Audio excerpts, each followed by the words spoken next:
इसी प्रकार से महाराज श्री के श्रीमुख से कथा प्रसंगों का निरंतर आनंद लेने के लिए पूज्य श्री के आधिकारिक YouTube चैनल को जरूर सब्सक्राइब करें और बेल आइकन को दबा दें। देखो, उत्सव में बाजा क्यों बजाते हैं?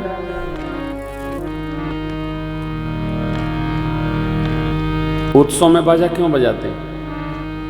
इसलिए बजाते हैं सब जान जाएं कि हमारे घर में उत्सव है।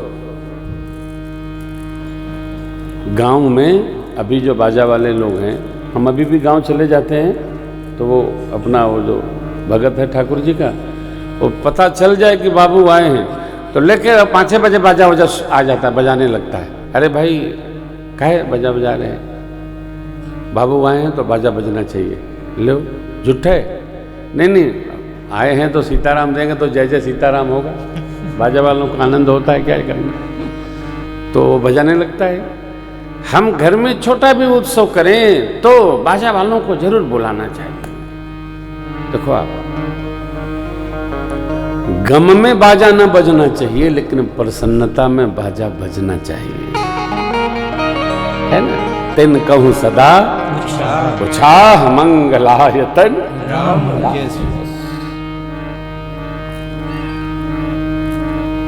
और हर घड़ी आनंद में रहिए ना, काय लादे घूम रहे हैं 24 घंटा। तो सबको खबर भई भगवान ने धनुष तोड़ा, प्रभु दो चाप खंडमय। धनुष की टंकार टूटने कितनी अद्भुत थी कि परशुराम भगवान की आवेशावतार भगवान परशुराम महेंद्र पर्वत पर तप कर रहे थे। चले आए, दिव्य संवाद हुआ है। भगवान परशुराम तो आवेश की साक्षात प्रतिमूर्ति है, परंतु भगवान के शील और रूप का दिव्य दर्शन जब भया तो भगवान परशुराम कही जय जय जय रघुकुल केतु भृगुपति गए बनहि तप हेतु। भगवान विष्णु का दिया हुआ जगह दे दिए। कब दिए? पहले तो बहुत ललकार मची, थोड़ा थोड़ा विनोद भी लक्ष्मण जी महाराज करते हैं, परंतु भगवान ने जब ये कहा, हे ठाकुर हमारे तो एक गुण धनुष है, आप तो देव हैं, ब्राह्मण देव हैं, आपके नवगुण हैं। नवगुण परम पुनीत तुम्हारे और विप्रवंश के अस प्रभुता ही अभय हो जो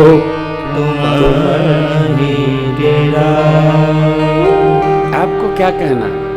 और ऐसा कहते हैं महापुरुष लोग कि भगवान अपने हृदय पर जो भृगु जी महाराज का चरण चिन्ह था,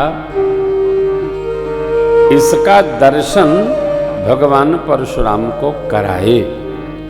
जैसे ही विप्रवंश के असी प्रभुताई भगवत प्रेरणा भई और विप्र चरण देखकर भगवान परशुराम जी मौन हो गए।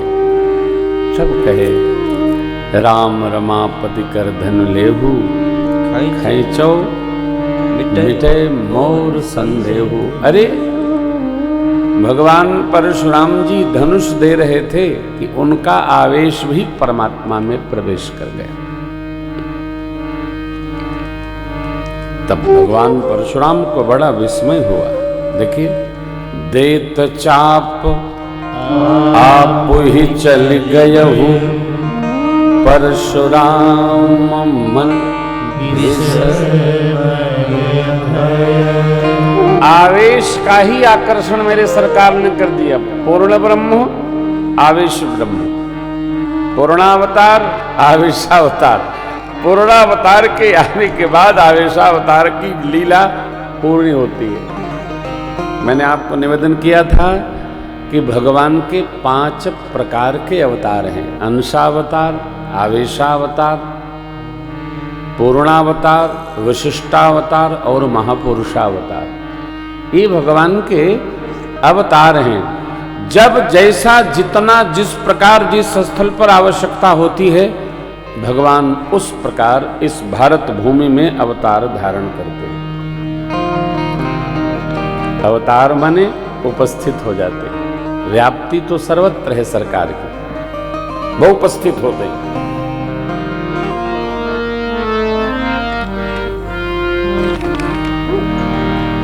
तो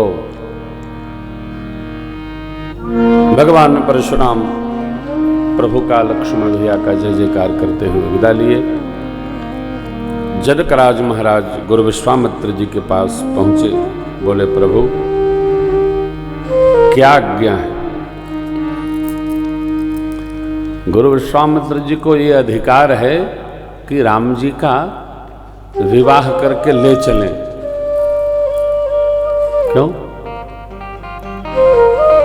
क्योंकि चक्रवर्ती जी ने अधिकार दे रखा है, मेरे प्राण नाथ सुत दो,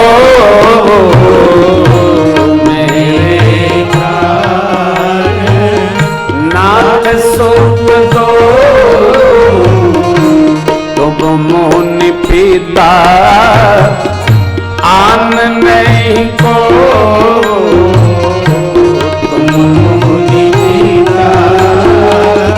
आन नहीं को,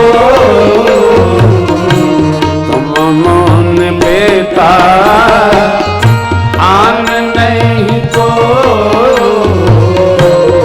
मुनि पिता आन नहीं को।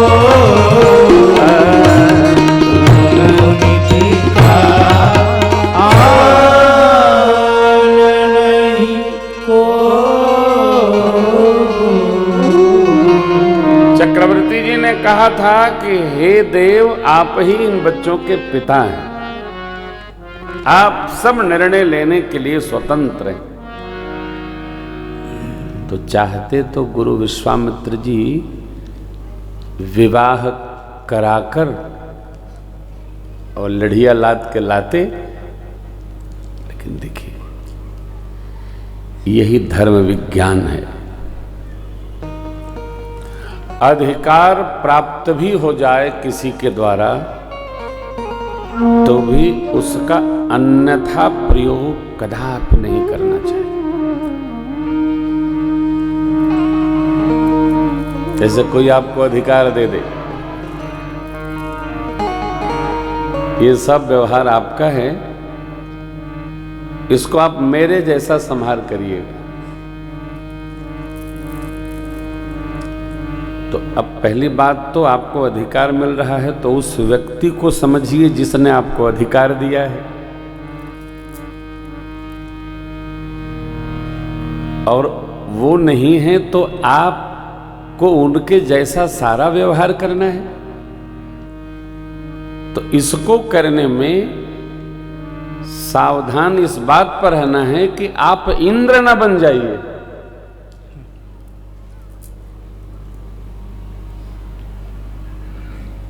काम बड़ा कठिन है, बहुत कठिन है।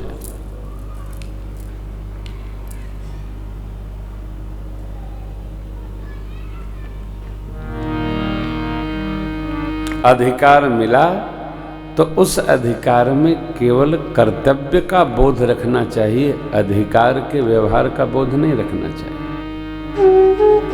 विवेक का कार्य है। अधिकार प्राप्त करके उत्पात नहीं करना चाहिए, सावधान। क्यों? क्योंकि प्रकृति चैतन्य नहीं है।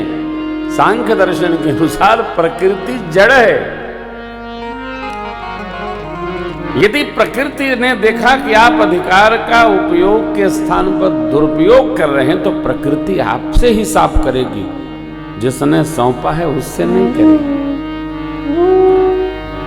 ऋषिवर याज्ञवल्क्य जी, गुरु वशिष्ठ भगवान, विश्वामित्र महाराज, इन्होंने मंत्रणा की थी कि धनुष केंद्र पे टूटे,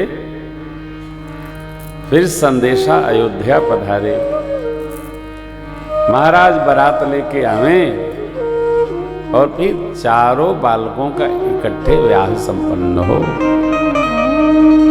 देखिए, बाल लीला के पावन प्रसंग में हमने आपको सुनाया भगवान ने कहा था कारण प्रसंग में, अनशन सहित मनुज अवतारा ले हम वंश उदारा। अंशों सहित सूर्य वंश में आऊंगा। एक बात, परमात्मा अपने स्वरूप से ही उपस्थित हुए हैं 4 रूप में, अनशन सहित। इधर तो परमात्मा उत्पन्न हुए, उधर जगजननी मां जानकी जी भी अपने अंशी भाव से मां उर्मिला, मां मांडवी, मां श्रुतकीर्ति इस स्वरूप में अवतार धारण किए। यदि ये दिव्य हैं तो वो भी दिव्य हैं, वो दिव्य हैं इसलिए इनको दिव्य होना ही है, अलग अलग नहीं है। अब इस प्रसंग में हमको ये स्मरण रखना है कि हम पूरी दुनिया घूमें, पूरा देश घूमें, पूरा बैतूल घूमें, मध्य प्रदेश घूमें, अथवा चाहे जहां जाएं, आप तलाश ये करते रहो कि हमारे अंशी कहां कहां हैं, हमारे आत्म तत्व कहां कहां हैं, हमारे आत्म रूप कहां कहां हैं। ये आवश्यक नहीं कि आपके बगल में जो बैठा है वो आपका आत्म रूप है, ये आवश्यक नहीं है। दूर बैठा व्यक्ति भी आपके परमाणु से यदि उसका परमाणु मिलता है तो आपका वो आत्म स्वरूप है, वो आपका अंश है। उसको समेटने का प्रयास करिए, उसको ढूंढने का प्रयास करिए, और आप अनुभव करेंगे जिसके साथ 24 घंटे रहकर आप आनंद में रहते हैं, उसके परमाणु आपसे अत्यधिक मिलते हैं। जिससे आपके परमाणु मिलते हैं वो आपका आत्मस्वरूप है। कई नहीं बनता हो, माले के मन के भी ऐसे नहीं बनते, कई तो खंडित खंडित हो जाते हैं, फिर बदलना पड़ता है। सारे मन के एक साथ बैठते नहीं है। अन्वेषण करते रहिए, रिश्ते में, नाते में, मैत्री में, पास में, पड़ोस में, अगल में, बगल में, ऊपर नीचे, यत्र तत्र सर्वत्र।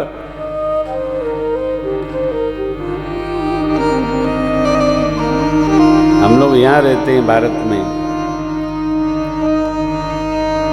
हमारे एक सखा हैं मुकेश भाई ठाकुर, वो अमेरिका में मेम्फिस में रहते हैं। हम लोग प्रतिवर्ष कोविड के कारण नहीं गए, जाते हैं, 1-2 कथा करके वहां से आते हैं। मुकेश भाई इतने प्यारे हैं कि महीने भर रहेंगे तो सब काम छोड़ करके महीने भर साथ रहते हैं। हम लोग आते हैं तो हम लोग रोते हैं, वो विदा करते हैं तो वो रोते हैं। आत्मरूप, आत्मरूप आपका कौन कहां है?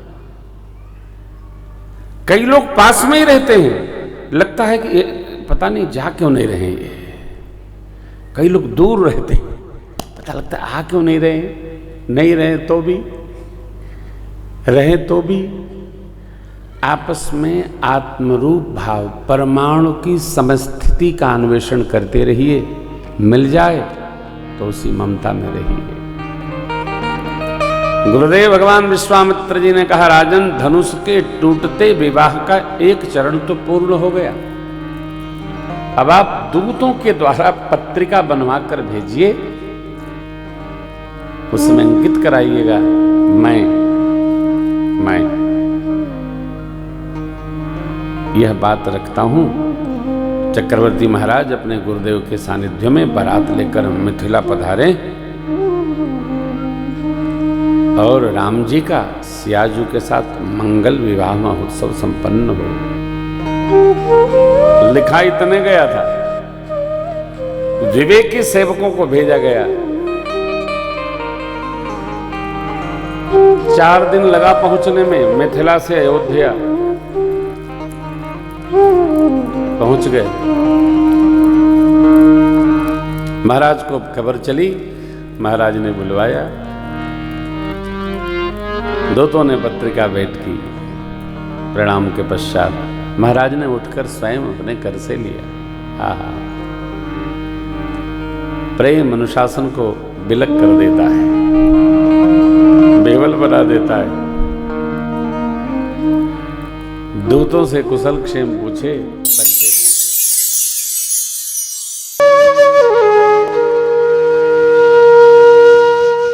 इसी तरह सुनते रहिए, चैनल को सब्सक्राइब करिए, बेल आइकन को दबा दीजिए और पुण्य अर्जन के लिए अपनों में शेयर करिए।